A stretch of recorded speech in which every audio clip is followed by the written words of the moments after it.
And now for the main event, Glover Texeira versus Jamahal Hill. I mean, I tell you what, there's one thing that Glover Texeira has is he's got heart. For the age of 43 years old, to be able to take a lot of those right hands, which is what Jamahal Hill was hitting. Everything with Jamahal Hill was all right. Everything was right. He was tipping the body too. He was attacking the body like with whether he was either tipping it or he was throwing those heavy right kicks. And it's what made his youth is what pretty much won him, because Jamahal Hill did throw a lot of power. He wasn't able to finish Glover Texeira in 5. Kudos to Mark Goddard. Mark Goddard was able to give that guy time, because I think any other referee would have stopped it. But I think Mark Goddard did a good job of knowing that this is Glover's last fight. He's been in these battles before. He was still receptive. He was still able to move and actually throw. But that fight just showed a lot of heart.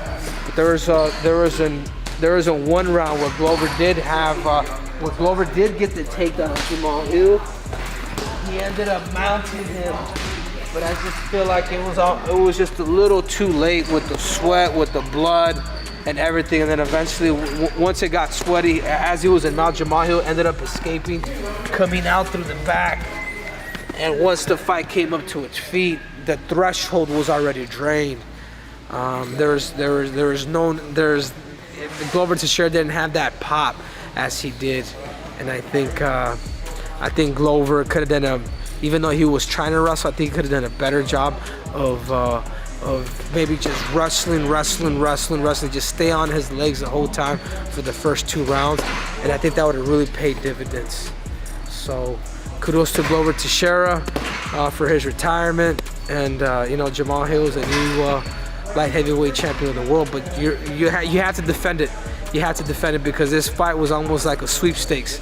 It was like because of Jan and the Russian Ankalaev, because they went into a draw, they just started to make a world champion out of this next fight, and I think that's just not fair. As the current champ is sitting out, so makes you think that anybody become a UFC champion. It really does.